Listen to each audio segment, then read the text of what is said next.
ഇപ്പൊ എന്തായാലും ഞാൻ പറഞ്ഞില്ലേ അളിയനെ കെടുത്തോന്ന്. ഇപ്പൊ കണ്ടോ? മണി ഓർഡർ പിടിച്ചേക്കുന്ന പോലെ പിടിച്ചേക്കണം. ഇത് നസ്യോണ് കേട്ടാ. എന്ത് മത്സ്യം? മത്സ്യോന്റെ നസ്യോണെന്ന്. ഇതിങ്ങനെ മൂക്കിലേക്ക് ഊതിക്കേറ്റും കേട്ടോ കൊണ്ടുവരാനെ. ഇവനങ്ങനെ മൂക്കിലൂടെ ശിരസിലേക്ക് തുളഞ്ഞു കയറുമ്പോൾ മിസൈൽ പാഞ്ഞു പോകുന്നത് പോലെ അമേരിക്കയിലൂടെ ഉഗാണ്ടയിലൂടെ കോതമംഗലം വഴി താഴോട്ട് പോകും. അളിയ കറക്കിയത് ശരിക്കും മൂക്ക് പിടിച്ചു. മൂക്ക് നേരെ പിടി അളിയ. മൂക്ക് നേരെ പിടി പത്രോസേട്ടാ.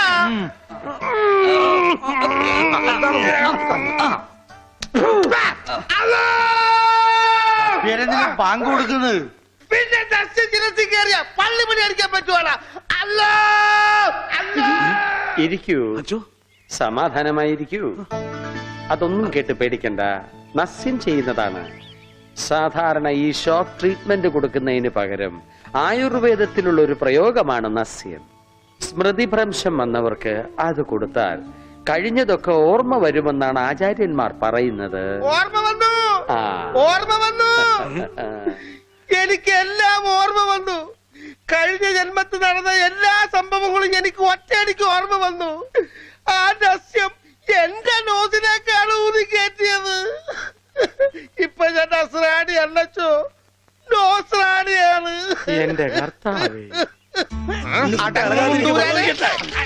അയ്യോ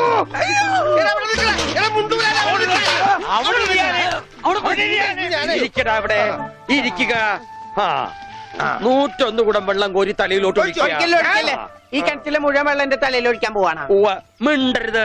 എന്നാ പിന്നെ ഞാൻ ഈ കിണറ്റിൽ ഇറങ്ങി കിടന്നാ പോരെ? ഈ കിണറിന്റെ ആഴം എത്രയാണെന്ന് അറിയാമോ നിനക്ക്? ഇല്ല, അച്ഛൻ പോയി നോക്കിട്ട് വാ. നോക്കിട്ട് വന്നാ കുളിക്കുമോ? കുളിക്കാം. നോക്കാം. ഏകദേശം നല്ല ആഴമുണ്ട്.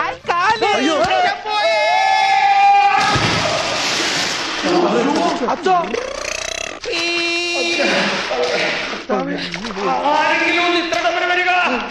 അയ്യോ,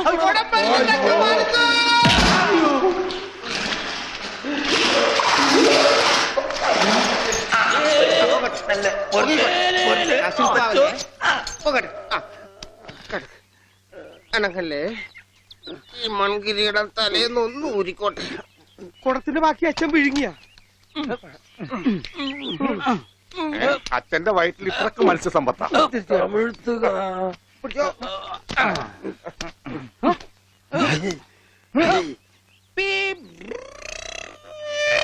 ഇവൻ അങ്ങടെ ഈ ബാണം വിട്ട പോലെ ഓടണം. ആരുടെയെങ്കിലും മുണ്ടരിക്കാനാവും.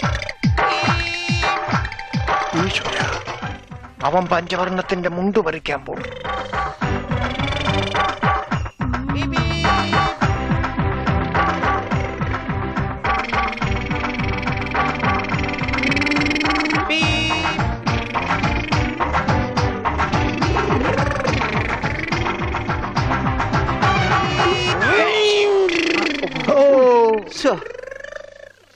വെറുതെ കൊതിപ്പിച്ച്.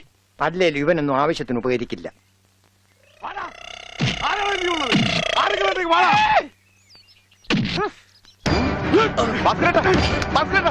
എന്തായി കാണിക്കുന്നത്?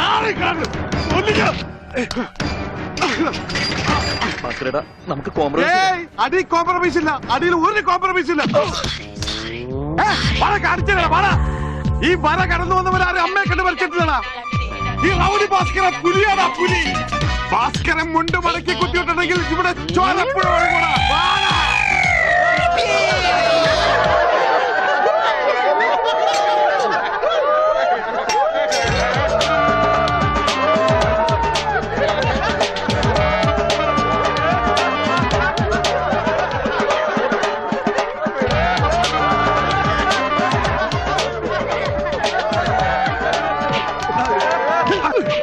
നമുക്ക് കോംപ്രമൈസ് ചെയ്യാം. അടിയിൽ കോംപ്രമൈസ് ഇല്ല ചേട്ടാ. എന്റെ അടിയിൽ കോംപ്രമൈസ് ഇല്ലെന്നാ പറഞ്ഞത്.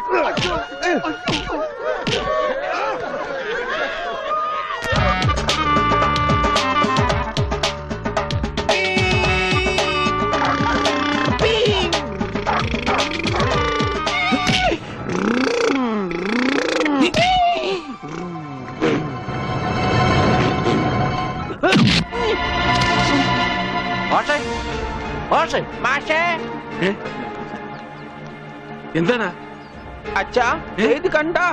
എന്താ ഗോപി? ചെക്കനെ മര്യാദക്ക് വളർത്തിയില്ലല്ലോ, നാട്ടുകാരെ തല്ലുണ്ടു ചാവും. എന്താ ഉണ്ണി എന്താ ഒരു പറയണേ കുരുത്തക്കേടായിട്ട് ഒപ്പിച്ചു വന്നിട്ട് കൂസലില്ലാതെ നിക്കണമില്ലേ?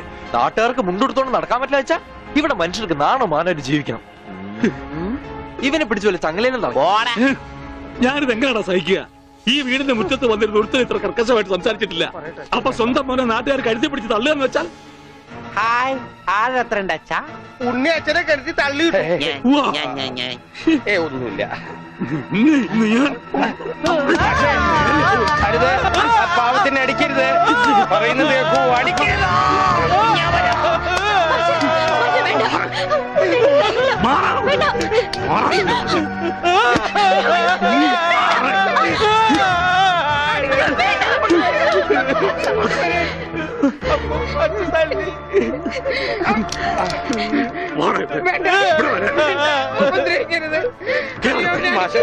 ഇനി പഠിക്ക് പോകുന്നു.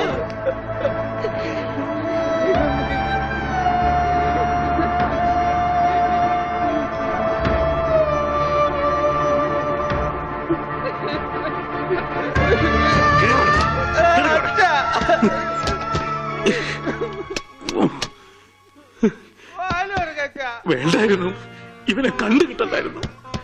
ഒന്നും മനഃപൂർവ്വമല്ലല്ലോ മാഷെ. ഉണ്ണിയേട്ടന്റെ അസുഖമല്ലേ ഇങ്ങനെയൊക്കെ ചെയ്യിക്കുന്നേ?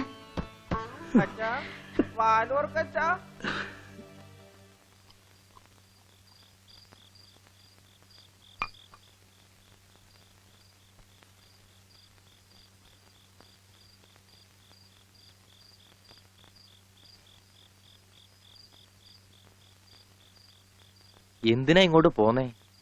അവിടെ തന്നെ കിടക്കായിരുന്നില്ലേ തമ്പുരാട്ടിക്ക്? അങ്ങനെ ഒരു ആവശ്യം വന്നാ ചിലപ്പോ കിടക്കേണ്ടി വരും. അത്രയ്ക്ക് കടപ്പാടുണ്ട് ആ വീട്ടിനോട് എനിക്ക്. അതായത് നിനക്ക് അവിടെ പോവാണ്ടിരിക്കാൻ പറ്റില്ലാന്ന്. ദേ, അതെ, നീ എന്റെ പെണ്ണ, എന്റെ കൂടെ പുറക്കേണ്ടവള്. അപ്പൊ ഞാൻ പറയുന്ന അനുസരിക്കേണ്ടി വരും. അങ്ങനെ ഞാൻ ആർക്കും വാക്ക് കൊടുത്തിട്ടില്ല. അമ്മോ, നീ അകത്ത് പോ. തമാശ പറയല്ലേ?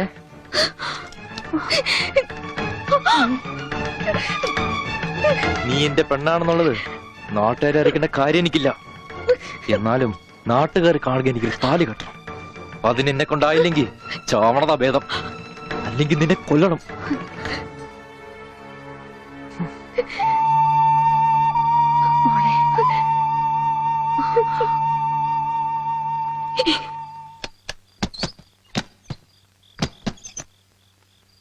ഉണ്ണി, ഉണ്ണി, അച്ഛാ കൈ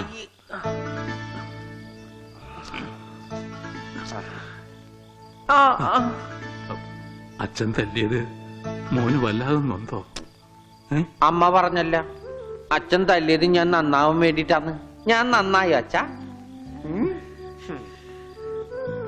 അച്ഛൻ എന്തിനാ കരയണേ? എന്നെ ഇഷ്ടായില്ലെങ്കി എവിടെയെങ്കിലും കൊണ്ടേ കളഞ്ഞേക്ക്. എന്താ ഉണ്ണി ഇങ്ങനൊക്കെ പറയണേ? ഇവിടെ ആർക്കാ നിന്നെ ഇഷ്ടല്ലാത്ത? എല്ലാവർക്കും എന്നെ ഇഷ്ടാണോ? പിന്നെ അച്ഛൻ എന്നെ ഇഷ്ടാണോ? അതെ, സത്യം. സത്യം. എന്നാ എന്നെ പുറത്തു വിടുവോ? എന്തിനാ? വെറുതെ കാണിക്കാനാ? പിന്നെന്തിനാ ഇപ്പൊ പുറത്തു പോണേ? എന്റെ കഴുത്തെ പിടിച്ച് തള്ളിക്കൊണ്ടെന്നില്ലേ?